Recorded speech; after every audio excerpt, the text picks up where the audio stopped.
Last lecture में हम लोगों ने डिस्कस करा था एलईडी कैरेक्टरिस्टिक्स के बारे में, और एलईडी कैरेक्टरिस्टिक्स के बारे में हम लोग आउटपुट पावर डिस्कस कर चुके थे, है ना, और उसका स्पेक्ट्रम डिस्कस कर चुके थे कि आउटपुट स्पेक्ट्रम कैसे आता है, आउटपुट कैरेक्टरिस्टिक्स कैसे आती है पावर की।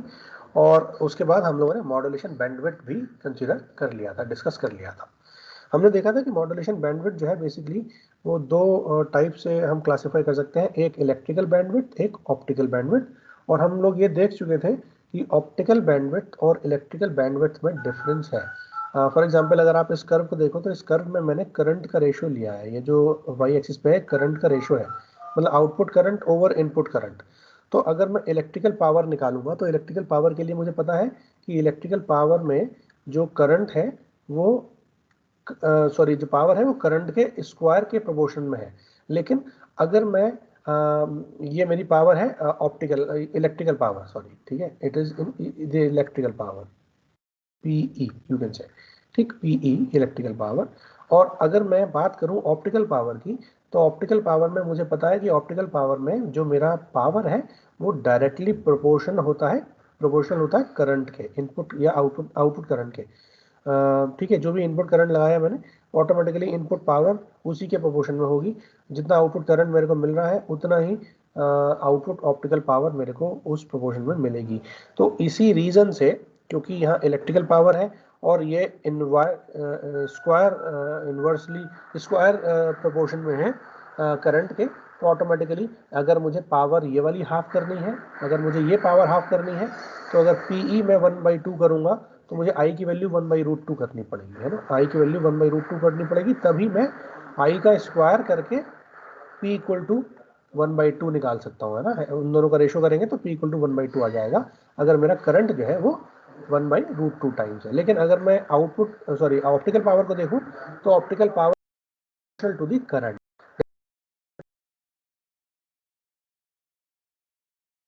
ही करना पड़ेगा, ठीक है।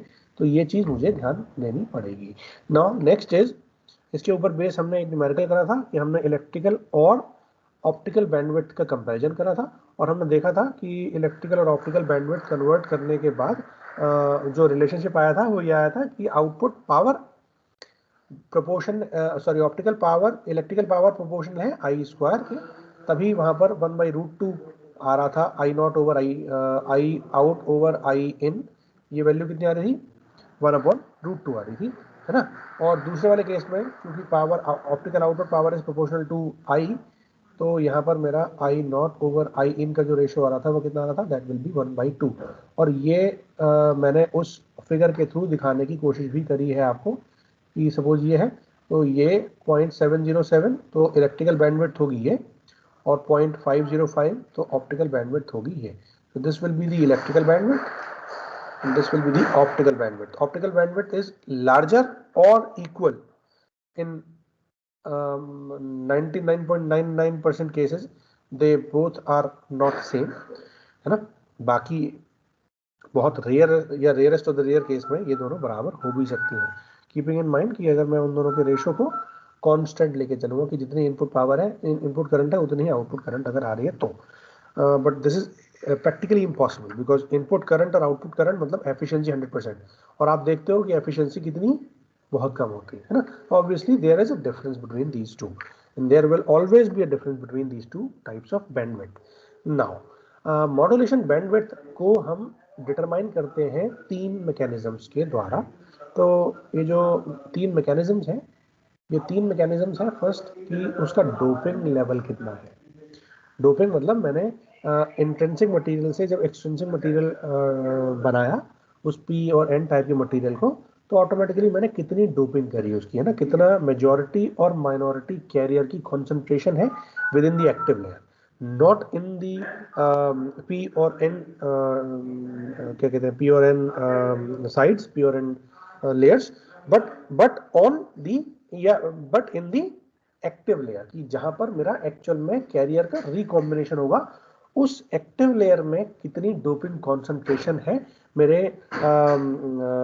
एक्टिव लेयर के अंदर कितनी डोपिंग कॉन्सेंट्रेशन है, उस चीज पर डिपेंड करेगा कि मेरी मॉड्यूलेशन बैंडविड्थ कितनी है। क्योंकि जितनी ज्यादा कॉन्सेंट्रेशन होगी, जितनी ज्यादा डोपिंग होगी एक्टिव लेयर में, उतनी ही उसकी एफिशिएंसी होगी ज्यादा, और जितनी उसकी एफिशिएंसी होगी ज्यादा, उतनी ही उसकी इलेक्ट्रिकल बैंडविड्थ और ऑप्टिकल बैंडविड्थ में डिफरेंस होगा कम। ठीक है, तो ऑप्टिकल बैंडविड्थ और इलेक्ट्रिकल बैंडविड्थ, सीधे सीधे मॉड्यूलेशन बैंडविड्थ अगर हम देखें तो वो सबसे पहली चीज, सबसे पहली प्रायोरिटी कि किस पर डिपेंड करेगी, वो डिपेंडेंसी किसकी है, वो है डोपिंग लेवल पर। और डोपिंग लेवल में पी और एन जंक्शन की बात, पी और एन की बात नहीं कर रहा मटेरियल की, मैं बात कर रहा हूँ पी और एन के, जहां पर जंक्शन है, जहां पर एक्टिव लेयर है, जहां पर रिकॉम्बिनेशन होगा, वहां पर उसका डोपिंग कॉन्सेंट्रेशन कितना है। अगर मैं थ्रू आउट सेम मान के चलता हूँ देन इट इज ओके। अगर थ्रू आउट सेम नहीं है, किसी एक रीजन में ज्यादा है, किसी एक रीजन में कम है, या हेट्रो जंक्शन अवेलेबल है, तो वहां पर ऑब्वियसली डोपिंग लेवल चेंज हो सकता है। तो इसीलिए मैंने डोपिंग लेवल को स्पेसिफाई करा है कहाँ, एक्टिव लेयर। ठीक है, एक्टिव लेयर वो यानी वो प्लेस जहां पर रिकॉम्बिनेशन हो रहा होगा इलेक्ट्रॉन्स का होल्स के साथ। दूसरा है रेडिएटिव लाइफ टाइम में अगर रिडक्शन होता है तो, और रेडिएटिव लाइफ टाइम में रिडक्शन कब होगा, जब इंजेक्टेड कैरियर की वजह से ही उसके अंदर रिडक्शन होगा रेडिएटिव लाइफ टाइम में। सी, अगर मैं एक इलेक्ट्रॉन को पंप करके हायर एनर्जी स्टेट में पहुंचा रहा हूं, तो ऑटोमेटिकली वहां पर क्या हो रहा है, कुछ समय बाद वो वापस अपनी स्टेट में ओरिजिनली थर्मल इक्विलिब्रियम मेंटेन करने के लिए आने की कोशिश करेगा। तो ये मेरा एक रेडिएटिव लाइफ टाइम है। लेकिन अगर मैं इंजेक्टेड कैरियर की वजह से उस टाइम को रिड्यूस कर दूं, कैसे रिड्यूस करूं, फॉर एग्जांपल मैंने इंजेक्टेड कैरियर से, कैरियर को इंजेक्ट करने से पहले ही अपने पंपिंग के थ्रू या पॉपुलेशन इन्वर्जन के थ्रू हायर एनर्जी स्टेट में अपने इलेक्ट्रॉन्स को या अपने मेजॉरिटी कैरियर्स को या माइनॉरिटी कैरियर्स को पहुंचा रखा है। बेसिकली जो कंडक्टिंग एलिमेंट्स हैं, चाहे होल्स हो चाहे इलेक्ट्रॉन्स हो, वहां अगर मैंने उनको हायर एनर्जी स्टेट में पहुंचा रखा है, तो ऑटोमेटिकली क्या होगा, अगर वो वहां ऑलरेडी है तो उनके नीचे आने के चांसेस ज़्यादा है ना। तो अगर नीचे आने के चांसेस ज़्यादा है, मतलब उनका लाइफ टाइम जो है ऊपर वाली स्टेट में रहने का वो कंपैरेटिवली कम है। और अगर ऐसा है तो हम इसको बोल सकते हैं कि हम reduction in the radiative life time achieve कर पा रहे हैं due to the injected carriers. Injected carriers मतलब हमने ऑलरेडी पॉपुलेशन इन्वर्जन करके, पंपिंग करके हम कैरियर्स का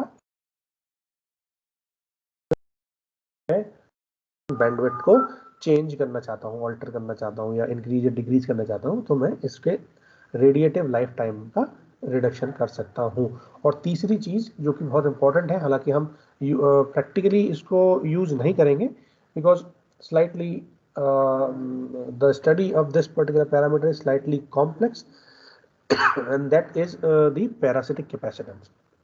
पैरासिटिक कैपेसिटेंस यानी अगर मैं सपोज, मैंने अभी आपको कई सारे स्ट्रक्चर्स पढ़ाए थे, उस स्ट्रक्चर में आपको पढ़ाया था एक स्ट्रिप ज्योमेट्री।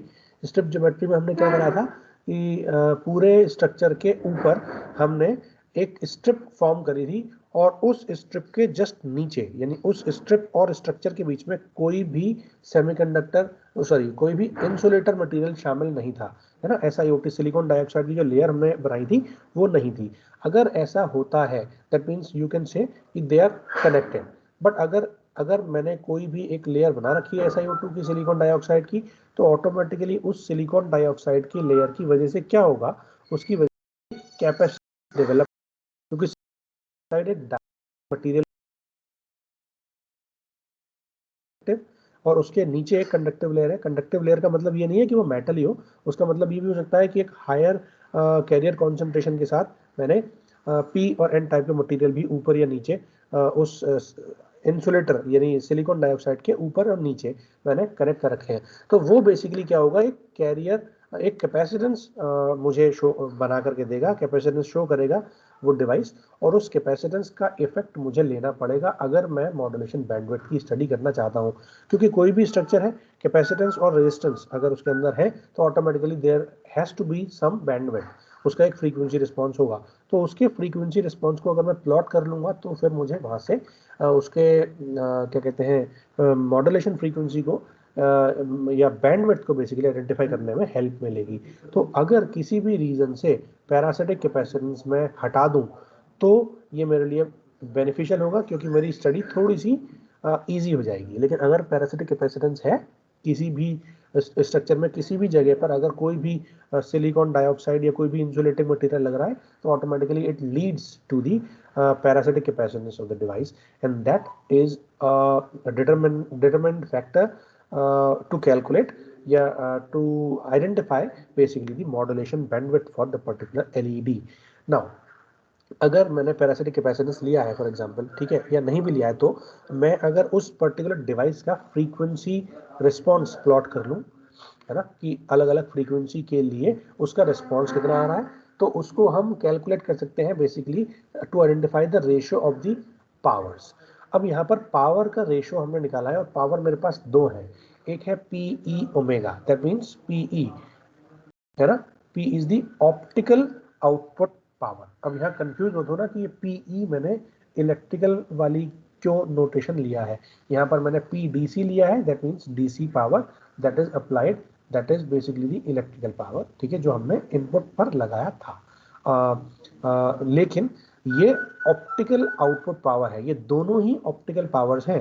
पीई ये मेरी ऑप्टिकल आउटपुट पावर है, और PDC ये मेरी ऑप्टिकल DC पावर है, ठीक है। तो मतलब उस पावर के अंदर, वो पावर जो जनरेट हो रही है उसके अंदर हो सकता है कुछ पॉसिबिलिटी हो कि वो करंट के, इनपुट करंट अगर चेंज हो रहा है, इनपुट करंट अगर कोई क्या कह सकते हैं, एक तरीके से फंक्शन है टाइम का, कांस्टेंट नहीं है ना। DC करंट अगर मैंने नहीं लगाया, कोई ऑल्टरनेटिंग करंट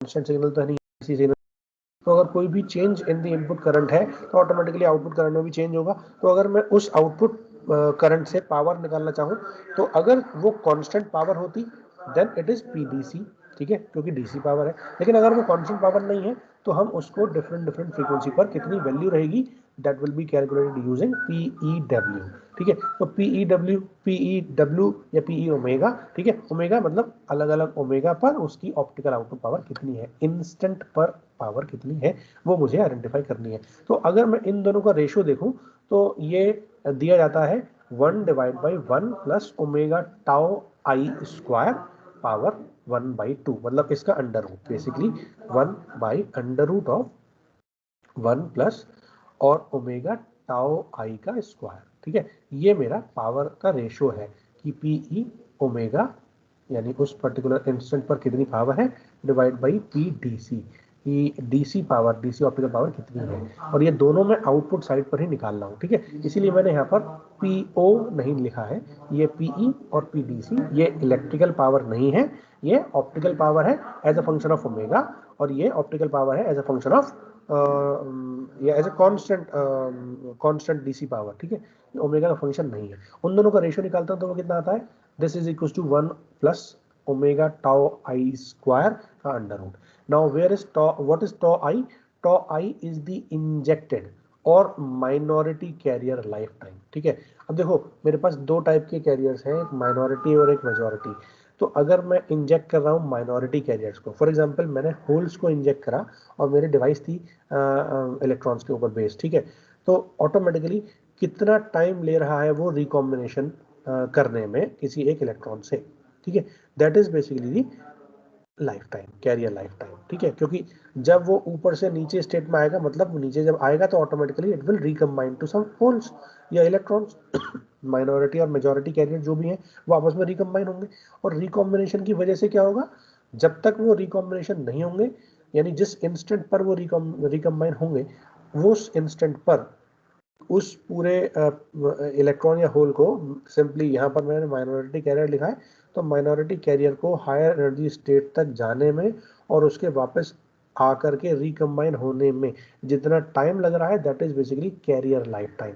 तो वो कैरियर लाइफ टाइम कितना है, वो कैरियर लाइफ टाइम है मेरा टॉ आई, ठीक है। और PDC में आपको ऑलरेडी बता चुका हूँ, ठीक। तो टॉ आई ये कैरियर लाइफ टाइम है, कितने टाइम में एक कैरियर, माइनॉरिटी कैरियर स्पेशली, वो इंजेक्ट हुआ डिवाइस के अंदर, हायर एनर्जी स्टेट में पहुंचा और उसके बाद वो लोअर एनर्जी स्टेट में आकर के अपने मेजॉरिटी कैरियर के साथ रिकम्बाइन हो गया एक्टिव लेयर के अंदर, रिकॉम्बिनेशन रीजन के अंदर, उस चीज को बोलते हैं टॉ आई, ठीक है। और इन दोनों को हम अगर देखें तो इसको एक बहुत आसान से, सिंपल से, कॉन्सेप्चुअल न्यूमेरिकल के थ्रू हम इसको समझने की कोशिश करेंगे कि कैसे हम इस पर्टिकुलर चीज़ से हम क्या निकाल सकते हैं, हम अलग अलग पैरामीटर्स निकाल सकते हैं और उनको as a function of different frequencies की, अगर फ्रीक्वेंसी बढ़ रही है तो वो पैरामीटर कितना चेंज हो रहा है, फ्रीक्वेंसी घट रही है तो वो पैरामीटर कितना चेंज हो रहा है, विल सी दैट। तो इस क्वेश्चन के थ्रू मैं आपसे उम्मीद करूंगा कि आप मुझे फटाफट से वो पैरामीटर्स आइडेंटिफाई करके बताओ कि हायर फ्रीक्वेंसीज पर वो पैरामीटर की वैल्यू ज़्यादा है या लोअर फ्रीक्वेंसीज पर वो पैरामीटर की वैल्यू ज़्यादा है। Now let's discuss. कॉपी और पेन ले लो आप लोग और फटाफट से फॉर्मूला मैं अभी लिखवा दूंगा, हालांकि वो लिखा हुआ ही है, P D C over P equals to 1/1 plus omega tau I square का अंडर रूट, ठीक है, that we will use that particular parameter. Now अगर मैं इस क्वेश्चन को देखूं तो यहाँ पर ये दे रखा है minority carrier recombination life time, that is tau I, और टाउ आई कितना है 5 नैनो सेकेंड्स, 5 इंटू 10⁻⁻9 सेकेंड्स, ठीक है, this is given as 5 nano seconds, ठीक है। नेक्स्ट इज आपको दे रखा है constant DC drive current is applied to the device, है ना, और उसकी ऑप्टिकल आउटपुट पावर कितनी है 300 वॉट, ठीक है, 300 माइक्रोवाट है, 300 वॉट तो बहुत ज़्यादा हो गया, डिवाइस ही काम नहीं करेगी, ठीक है, इट्स 300 माइक्रोवाट। तो ये मेरा क्या है पीडीसी, इसको सही कर लेना, it's 300 microwatt, it's not 300 watt, 300 microwatt मतलब 300 इंटू 10⁻⁻6 वाट्स। ये क्या चीज है, ये डीसी है।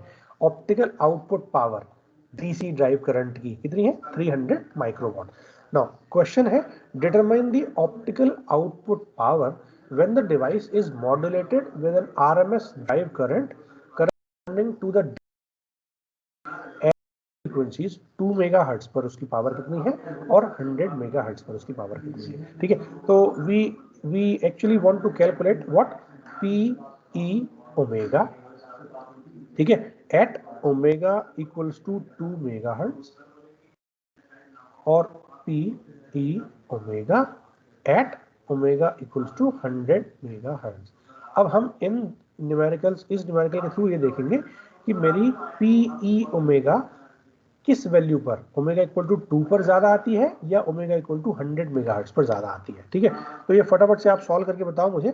ये रहा फॉर्मूला जो हम यूज करेंगे, मुझे पीई ओमेगा निकालना है ना, पीई ओमेगा निकालना है, और पीई ओमेगा निकालने के बाद मैं पीई ओमेगा को निकालूंगा तो क्या करूंगा, मैं इस पीडीसी को इधर ले जाऊंगा, ठीक है। तो पीई ओमेगा क्या हो जाएगा, PDC over 1 plus omega tau आई स्क्वायर का अंडर रूट, ठीक है, ये वैल्यू हो जाएगी मेरी पी ओमेगा की। पीडीसी कितना है, PDC is fix, that is 300 into 10⁻⁻6 what, ठीक है, डिवाइड बाई क्या करेंगे हम, डिवाइड बाई हम वो वैल्यूज निकालेंगे कितनी है 1 प्लस ओमेगा, ओमेगा कितना होता है, omega is given as 2 megahertz, but omega नहीं है ये, ओमेगा हमेशा रेडियंस में होता है, ठीक है। तो ये एफ गिवन है, ठीक है, एफ गिवन है, तो you can say that it is 2 into 3.14 2 pi F into F, F कितना है 2 मेगाहर्ट्ज, ठीक है, 2 इंटू 10⁻6, ये तो हो गया 2 पाई एफ, है ना, 2 पाई एफ यानी ओमेगा, और साथ में क्या आ रहा है टाउ आई, टाउ आई कितना है 5 इंटू 10⁻⁻9 सेकेंड इंटू 5 इंटू 10⁻�9, और उसका स्क्वायर करना है मुझे और फिर उसका अंडर रूट निकालना है, ठीक है। तो 10⁻�9 और 10⁻+6 मतलब 10⁻−3 बचा, ठीक है, 5 इंटू 2 मतलब ये बचा 10⁻−2, ठीक है, ठीक, ये कितना आया 3.14 इंटू 2 यानी 6.28 इंटू 10⁻−2, उसका स्क्वायर कर दो और उसके अंदर 1 ऐड कर दो और फिर उसका अंडर रूट ले लो, और उसको अंडर रूट लेने के बाद उसका इन्वर्स ले लो, और इन्वर्स लेने के बाद 300 इंटू 10⁻⁻6 से मल्टीप्लाई कर दो, तो आपको क्या मिल जाएगा, पीई मिल जाएगा इस पे 2 मेगाहर्ट्ज फ्रीक्वेंसी, ठीक है। आप फटाफट से बताओ मुझे कि इस पीई एट 2 मेगाहर्ट्ज पर कितना पावर आया, जल्दी से बताओ।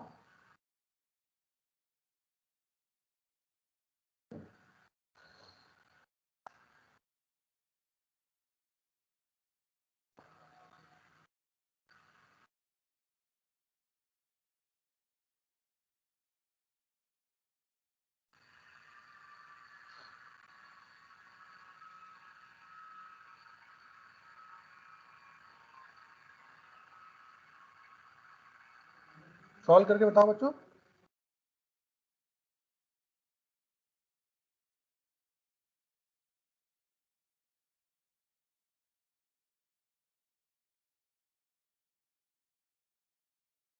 हमें क्या करना है, हमें लेना है ये वाली वैल्यू कैलकुलेट करनी है पूरी पूरी, ठीक है। This value we actually want, this value, ठीक है। तो ये वैल्यू कितनी हो जाएगी, this is basically 6.28 into 10 power -2, है ना। You can see divide by 100, है ना, और उसका हम कर दें स्क्वायर,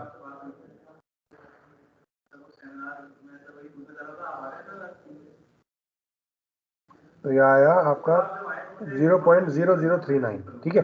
0.0039 +1 दैट इज 1.0039, 1.0039, और उसका हम निकालेंगे अंडर रूट, ठीक है। इसका हम निकालेंगे अंडर रूट, तो अंडर रूट ऑफ 1.0039, यह आ गया 1.0019, ठीक है। यह आया 1.0019, और उसको अगर मैं डिवाइड कर दूं किससे, 300 इंटू 10 पावर -6 के साथ, तो अगर मैं 300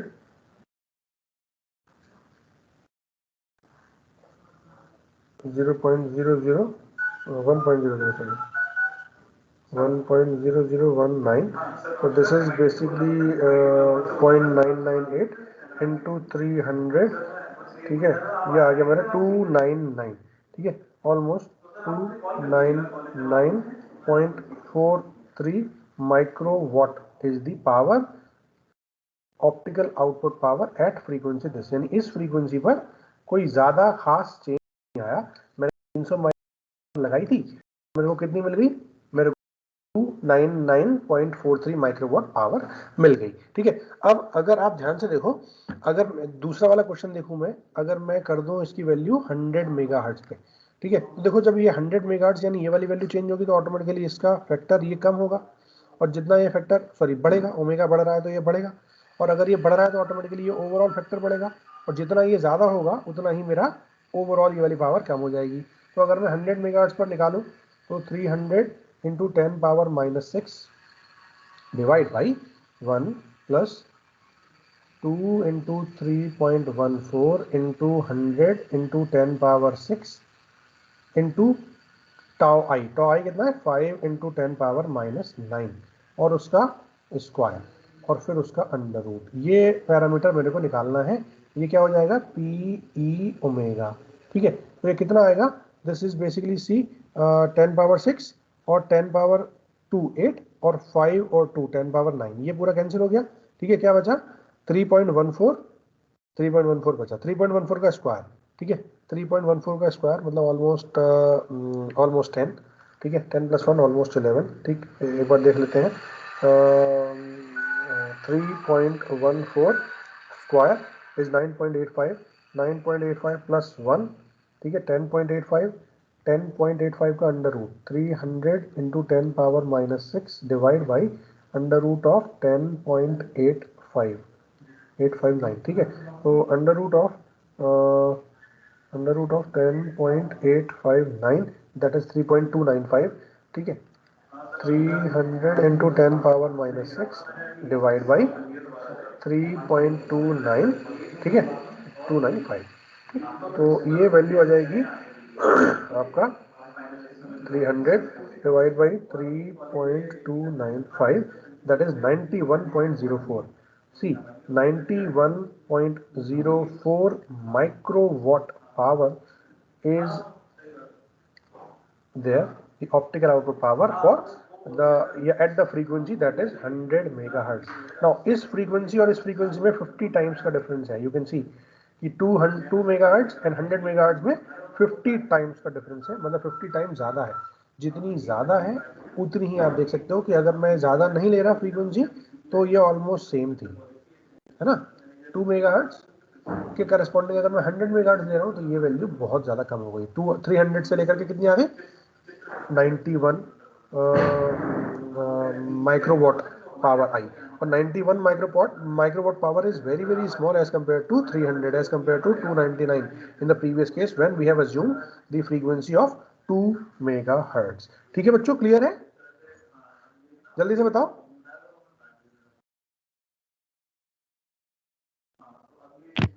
यस सर। ठीक है, तो इसमें एक चीज और मैं बताना चाहूंगा यहाँ पे, इसी क्वेश्चन में मैं एक ब्लैंक स्लाइड ले लेता हूँ।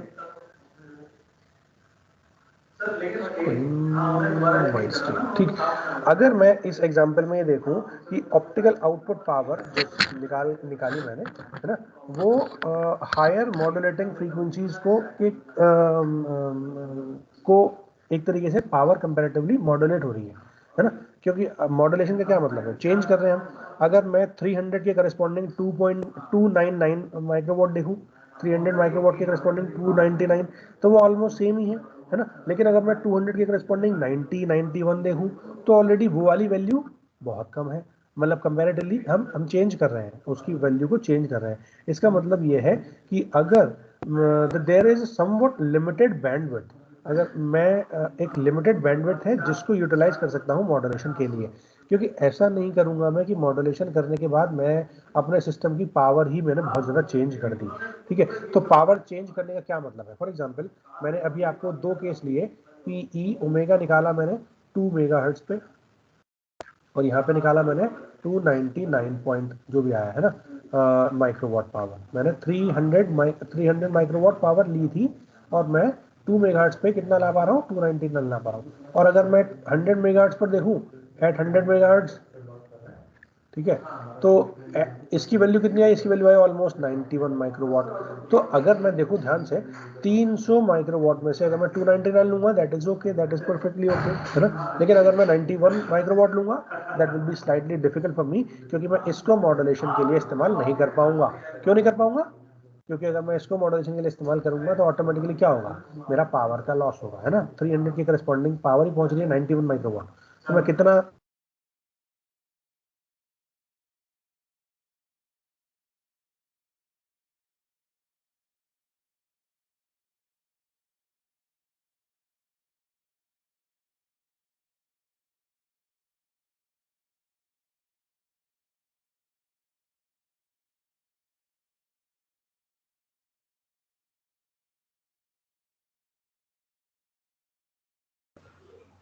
हेलो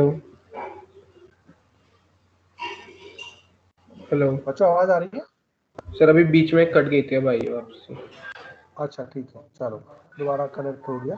तो मैं ये बता रहा था आपको कि अगर मैं पीई ओमेगा की वैल्यू देखूं तो 299 माइक्रोवाट देख रहा हूं, अगर मैं 2 मेगाहर्ट्ज पर ले रहा हूं तो, और 100 मेगाहर्ट्ज पर इसकी वैल्यू है 91 माइक्रोवाट। तो आप देख सकते हो कि अगर मैं फ्रीक्वेंसी बढ़ा रहा हूँ 2 मेगाहर्ट्ज से लेकर के 100 मेगाहर्ट्ज तक पहुंच रहा हूँ, तो ऑटोमेटिकली मेरी पावर में काफ़ी ज़्यादा लॉस हो रहा है। जितना ज़्यादा लॉस होगा स्टार्टिंग में, तो ऑटोमेटिकली मॉड्यूलेशन करने के बाद तो और ज़्यादा लॉस होगा। तो उस चीज़ को कंपनसेट करने के लिए मुझे एक लिमिटेड रेंज तक ही जाना पड़ेगा, जिससे कि मेरी पावर ज़्यादा लॉस ना हो।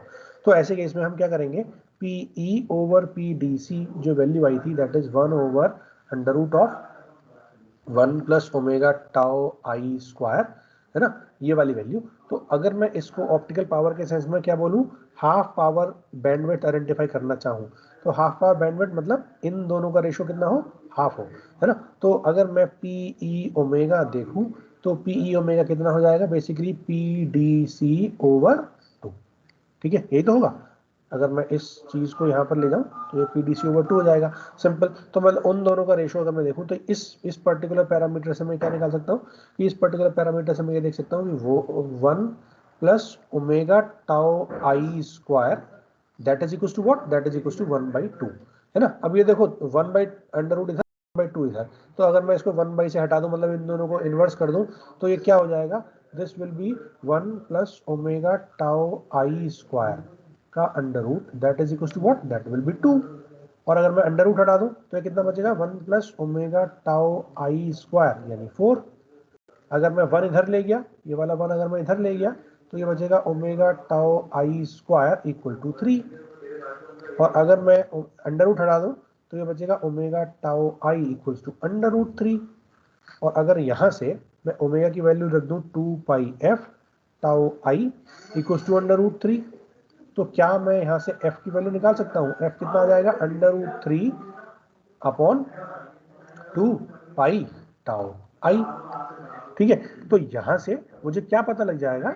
मुझे ये पता लग जाएगा कि पर्टिकुलरली मैं टॉ आई कितना लूं जिससे कि मेरी half power bandwidth beam width मेरी मेंटेन हो जाए। तो टॉ आई मुझे पता है 5 नैनो सेकेंड्स है ना। तो अगर मैं यहाँ पर रखूं √3 divide by 2 into 3.14 into 5 into 10 power -9 है ना, 5 नैनो सेकेंड्स। तो यहाँ से मैं फ्रीक्वेंसी निकाल सकता हूँ और वो फ्रीक्वेंसी कितनी आएगी?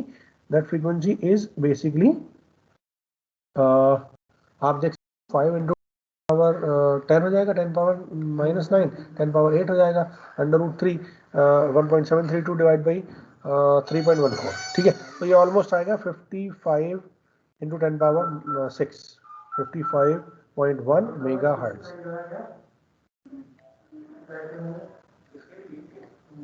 ठीक है, 55 मेगाहर्ट्ज मेरी फ्रीक्वेंसी आई। यानी अगर अगर अगर मैं 55 मेगाहर्ट्ज से आगे की फ्रीक्वेंसी लूंगा तो मेरी पावर 1/2 यानी हाफ पावर से गिरने लगेगी। तो मेरी बैंडविड्थ मैं इससे ज़्यादा नहीं ले सकता। ठीक है, और ये बैंडविड्थ देखो आपको पता ही है कि अगर मैं बैंडविड्थ का जो अभी मैंने थोड़ी देर पहले फिगर भी बना के दिखाया था, तो ये 0.707 और 0.5 वाली ली थी। तो 0.5 यानी ये था ऑप्टिकल बैंडविड्थ है ना, ज़्यादा वाली ऑप्टिकल बैंडविड्थ थी। और ये मेरा क्या आया था? This will B electrical bandwidth. ठीक है, तो ऑप्टिकल बैंडविड्थ मेरी ज़्यादा आ रही है और ऑप्टिकल बैंडविड्थ और इलेक्ट्रिकल बैंडविड्थ को निकालने के लिए भी हम लोग क्या करते हैं कि दिस इज सिंपली अगर मैं इस बैंडविड्थ को देखूं नेगेटिव साइड पर भी देखूं, ठीक है, तो ये जो मेरी ऑप्टिकल बैंडविड्थ है अगर मैं उसको √2 से डिवाइड कर दूंगा तो ये मेरी क्या आ जाएगी? इलेक्ट्रिकल बैंडविड्थ आ जाएगी। ठीक है, that is equal to √, sorry √, नहीं, √2 नीचे डिवाइड बाई 55.1 मेगा हर्ट्ज। ठीक है, तो वो कितना आ गया? 55.1 mega hertz divide by √2, that is almost 39 mega hertz. यानी आप देख सकते हो ऑप्टिकल सेंस में मेरी जो फ्रीक्वेंसी है वो कितनी आ रही है? वो आ रही है बैंडविड्थ 55 मेगा हर्ट्ज। और अगर मैं इलेक्ट्रिकल सेंस में बात करता हूँ तो इलेक्ट्रिकल बैंडविड्थ कितनी आ रही है मेरी? 39 mega hertz. This is the electrical bandwidth. तो आप देख सकते हो कि मैंने पैरासिटिक कैपेसिटेंस को इफेक्ट को नहीं लिया है, तो ये सारी चीज़ आ रही है। अगर पैरासिटिक इफेक्ट्स लूंगा, पैरासिटिक कैपेसिटेंस के इफेक्ट को अगर मैं लेकर के चलूंगा तो ऑटोमेटिकली ये शायद उससे भी कम हो जाए या उससे भी थोड़ी टिपिकल कॉम्प्लेक्स स्टडी मेरी बने। ठीक है बच्चों, यहाँ तक क्लियर है? ऑप्टिकल बैंडविड्थ, इलेक्ट्रिकल बैंडविड्थ, जल्दी बताओ। Yes sir. Yes sir. ठीक, तो उसके बाद हमारा टॉपिक है एलईडी पावर एंड एफिशिएंसी। ये बहुत इंटरेस्टिंग टॉपिक है। हालांकि ये चैप्टर की स्टार्टिंग का टॉपिक था बट मैंने बाद में इसलिए कराया क्योंकि मैंने बैंडविड्थ भी बता दिया आपको, कैरियर लाइफ टाइम भी बता दिया, एलईडी के टाइप्स भी बता दिए। तो अब आपको एफिशिएंसी के पैरामीटर्स को निकालना कंपैरेटिवली इजी रहेगा, इसीलिए मैंने ये अभी आपको बताया। ठीक है, तो ये टॉपिक थोड़ा सा बड़ा है तो ये आज हो नहीं पाएगा, तो मैं आपको थोड़ा सा ब्रीफ बता देता हूँ कि बेसिकली हम करेंगे क्या इसके अंदर, और फिर उसके बाद जो इसकी मैथमेटिकल कैलकुलेशंस हैं और उसके ऊपर बेस्ड कुछ न्यूमेरिकल्स ये हम लोग करेंगे नेक्स्ट लेक्चर में यानी कल। ठीक है, तो हल्का सा ओवरव्यू जब तक कि लेक्चर का टाइम है अभी 5-7 मिनट, तो मैं आपको थोड़ा सा बता देता हूँ बेसिकली कि एलईडी पावर एंड एफिशिएंसी के अंदर हम लोग क्या करने जा रहे हैं। अगर मैं ध्यान से देखूं इस पूरे एलईडी के स्ट्रक्चर को, तो ऑप्टिकल एम्प्लीफिकेशन मेरे को करना है। अब ऑप्टिकल एम्प्लीफिकेशन के लिए हम लोगों ने देखा था स्टिमुलेटेड और स्पॉन्टेनियस एमिशन। अब अगर मैं स्पॉन्टेनियस एमिशन लूंगा तो उससे एम्प्लीफिकेशन तो हो नहीं पाएगा, क्योंकि एम्प्लीफिकेशन का मतलब क्या है कि अगर मैं एक फोटोन दूं तो मेरे को एक से ज़्यादा फोटोन मिले। तो ऐसे केस में मैं स्टिमुलेटेड एमिशन ही कर सकता हूँ। लेकिन अगर स्टिमुलेटेड एमिशन लेकर के चलूंगा तो वो तो एलईडी होगा ही नहीं, वो तो फिर लेजर बन जाएगा। तो ऐसे केस में क्या करूंगा मैं, जिससे कि मेरी एम्पलीफिकेशन बढ़ जाए, और अगर एम्पलीफिकेशन बढ़े तो क्या मैं उसकी एफिशिएंसी को निकाल सकता हूँ, है ना, उसके अंदर कितनी पावर होगी, बेसिकली उसकी ड्राइविंग कैपेबिलिटी कितनी है कि एक एलईडी पर्टिकुलरली कितनी पावर ड्राइव कर रही है, वो अगर मेरे को निकालना हो तो in the absence of optical amplification without the stimulated emission, यानी केवल स्पॉन्टेनियस एमिशन के थ्रू ही हो रहा है, एलईडी जो है उसकी इंटरनल क्वांटम एफिशिएंसी जो है वो कम हो जाती है, लिमिट हो जाती है, उससे ज़्यादा नहीं कर सकते हम। क्यों? क्योंकि हमारा एम्पलीफिकेशन हो ही नहीं सकता, हमारे पास स्टिमुलेटेड एमिशन एलईडी के अंदर प्रिंसिपल है ही नहीं। अगर स्टिमुलेटेड एमिशन हमें अचीव करना है तो इट विल बिकम लेजर। तो ऐसे केस में मेरी इंटरनल क्वांटम एफिशिएंसी जो है वो लिमिट हो जाएगी एलईडी के अंदर। अब इंटरनल क्वांटम एफिशिएंसी में आपको लेजर के टॉपिक के जब मैंने आपको समझाया था तो बता चुका हूँ, फिर भी दोबारा बता देता हूँ कि ये जो रेशियो है, मैंने लिखा भी है ब्रैकेट में, it is the ratio of photons generated two electrons injected, यानी जितने इंजेक्टेड इलेक्ट्रॉन्स हैं उसका रेशियो निकालना है मुझे, उससे कितने फोटोन जनरेट कर पाया मैं। ठीक है, वो रेशियो जो है वो इंटरनल क्वांटम एफिशिएंसी है उस पर्टिकुलर डिवाइस की, उस पर्टिकुलर एलईडी की। ठीक है, अब अगर मैं केवल और केवल स्पॉन्टेनियस एमिशन पे ही रिलाय करता हूँ, तो स्पॉन्टेनियस एमिशन आपको पता होगा कि स्पॉन्टेनियस एमिशन दो टाइप के होते हैं, रेडिएटिव और नॉन रेडिएटिव। अगर मैं नॉन रेडिएटिव रिकॉम्बिनेशन लूंगा तो नॉन रेडिएटिव रिकॉम्बिनेशन में क्या होगा, मुझे फोटोन तो मिलेगा नहीं क्योंकि वो रेडिएशन है ही नहीं, उसने तो हीट अपनी लेटेस्ट वाइब्रेशन में थर्मल इक्विलिब्रियम मेंटेन करने के लिए स्लाइटली लोअर स्टेट में आकर के अचीव कर ली, यानी वो एनर्जी लॉस कर ली। तो जो एनर्जी का लॉस हुआ वो क्या हुआ, उससे मुझे फोटोन तो मिला नहीं, तो अल्टीमेटली उसकी एफिशिएंसी कंपैरेटिवली कम हो गई, है ना। तो ये जो रिकॉम्बिनेशन है, इस रिकॉम्बिनेशन को यानी नॉन रेडिएटिव रिकॉम्बिनेशन को इस इंटरनल क्वांटम एफिशिएंसी में मैं यूज ही नहीं कर सकता। ठीक है, तो अगर मैं with in the crystalline structure के अंदर जो भी इंटरेक्शंस हैं या इम्प्योरिटीज हैं, तो इंटरनल क्वांटम एफिशिएंसी जो है वो ऑलमोस्ट 50% होती है। मतलब 100 इलेक्ट्रॉन्स अगर मैं दे रहा हूँ तो उससे मैक्स टू मैक्स 50 फोटॉन्स ही जनरेट हो पा रहे हैं स्पॉन्टेनियसली। ठीक है, अगर मैं सिंपल होमो जंक्शन डिवाइस की बात करता हूँ तो, लेकिन अगर मैं हेट्रो जंक्शंस या डबल हेट्रो जंक्शन स्ट्रक्चर की बात करता हूँ तो वहाँ पर चूंकि अलग अलग एनर्जी लेवल्स हैं, तो अलग अलग एनर्जी लेवल्स की वजह से अगर वो दूसरे एनर्जी लेवल में आ रहा है और उस एनर्जी लेवल पर आने पर उसको दूसरा एनर्जी मिल जाए, एक एनर्जी लेवल से हायर एनर्जी लेवल से अगर वो थर्मल इक्विलिब्रियम मेंटेन करके लेटेस्ट वाइब्रेशन के थ्रू अपनी एनर्जी रिलीज करे, है ना, और वो नीचे वाले एनर्जी लेवल में पहुंच जाए, मतलब हम उसको बोल सकते हैं कि यहाँ पर एक वो फोटोन रिलीज कर सकता है because of the different energy level of the double heterojunction structure. और उसकी वजह से इसकी जो इंटरनल क्वांटम एफिशिएंसी है खासतौर से डबल हेट्रोजंक्शन स्ट्रक्चर्स की, वो हम थोड़ी सी बढ़ा सकते हैं from 60 and max to max 80, ये कर सकते हैं हम। ठीक है, तो क्वेश्चन पूछ सकते हैं एग्जाम में कि अगर मैं स्पॉन्टेनियस एमिशन को देखूं यानी एलईडी की बात करूं खास तौर से, तो एलईडी के अंदर रेडिएटिव और नॉन रेडिएटिव रिकॉम्बिनेशन होते हैं। मेरे को इंटरनल क्वांटम एफिशिएंसी निकालनी है, मतलब मुझे केवल और केवल वो चीज चाहिए कि मैं कितने इलेक्ट्रॉन्स इंजेक्ट कर रहा था और कितने फोटॉन्स मैं उन इलेक्ट्रॉन से जनरेट कर पाया। तो अगर मैं इस चीज को देखूं सिंपल होमो जंक्शन डिवाइस के लिए, तो ये जो इंटरनल क्वांटम एफिशिएंसी है, अगर मैं 100 इलेक्ट्रॉन्स इंजेक्ट कर रहा हूं तो 50 फोटॉन्स जनरेट हो रहे हैं, that is 50% efficiency, 50% internal quantum efficiency is achieved for the homo junction devices. लेकिन अगर मैं इन होमो जंक्शन डिवाइसेस में यानी single junction single crystalline structure के ऊपर मैंने अगर एन और पी और जो भी पीएन जंक्शन डायोड वाली लेयर बनाई है, उसके लिए ये होमो जंक्शन डिवाइसेस के लिए 50% क्वांटम एफिशिएंसी आ रही है। लेकिन अगर मैं डबल हेट्रो जंक्शन स्ट्रक्चर की बात करता हूँ तो वहां पर इंटरनल क्वांटम एफिशिएंसी को इंक्रीज कर सकता हूँ 60 से 80% तक। ठीक है, अब the power generated internally by an LED, है ना, मे बी डिटरमाइंड। कैसे डिटरमाइन करेंगे, क्योंकि देखो यहाँ पर मुझे अल्टीमेटली क्या निकालना है, पावर निकालनी है, पावर निकालनी है ऑप्टिकल, है ना, क्योंकि इनपुट तो मैं इलेक्ट्रिकल पावर कर रहा हूँ, लेकिन अल्टीमेटली जब मैं फोटोन को जनरेट कर रहा हूँ और एफिशिएंसी की बात कर रहा हूँ तो अल्टीमेटली एलईडी क्या जनरेट कर रहा है, मतलब फोटोन जनरेट कर रहा है ना, मतलब लाइट जनरेट कर रहा है। तो लाइट के थ्रू बेसिकली मैं क्या करूँगा, मैं निकालूंगा ऑप्टिकल पावर। और ऑप्टिकल पावर को डिटरमाइन करने के लिए मुझे ये पता होना चाहिए कि जो एक्टिव रीजन है उस पी और एन जंक्शन के बीच में, है ना, वहां पर कितने एक्सेस इलेक्ट्रॉन्स हैं और कितने एक्सेस होल्स हैं p और n टाइप मटेरियल में रेस्पेक्टिवली। उससे क्या होगा, उसकी वजह से मुझे ये पता लगेगा जितने नंबर ऑफ एक्सेस इलेक्ट्रॉन्स हैं और जितने नंबर ऑफ एक्सेस होल्स हैं वो रेस्पेक्टिवली होल्स और इलेक्ट्रॉन से रिकम्बाइन होकर के फोटोन को जनरेट करेंगे, है ना। तो जो फोटोन को जनरेट करेंगे उसी से लाइट जनरेट होगी और उसी लाइट से मैं ऑप्टिकल पावर कैलकुलेट करूंगा। तो अगर मुझे पावर जनरेटेड निकालनी है तो मुझे क्या निकालना पड़ेगा, मुझे ये कंसिडरेशन में लेना पड़ेगा कि मेरे पास उस p और n टाइप के मटेरियल के अंदर with in the active layer कितने एक्सेस इलेक्ट्रॉन्स और होल्स हैं, क्योंकि उन एक्सेस इलेक्ट्रॉन्स और होल्स की वजह से ही मैं ये आइडेंटिफाई कर सकता हूं कि कितने नंबर ऑफ इलेक्ट्रॉन्स और होल्स कितने नंबर ऑफ इलेक्ट्रॉन्स होल्स और इलेक्ट्रॉन्स से रिस्पेक्टिवली रिकम्बाइन होकर के फोटोन को जनरेट कर सकते हैं।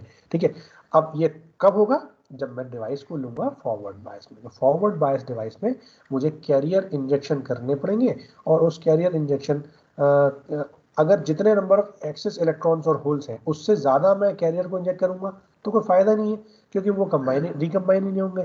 ठीक है, तो अल्टीमेटली एलईडी पावर, इसीलिए मैं बोल सकता हूँ कि वो देख सकते हैं it is not more than 50%। ठीक है, remaining mathematical considerations we will discuss in the next lecture. तो यहां तक बच्चों समझ में आया आप लोगों को? Yes sir. तो अब हम लेक्चर खत्म करते हैं यहाँ पे बाकी हम लोग कल स्टडी करेंगे। ठीक है।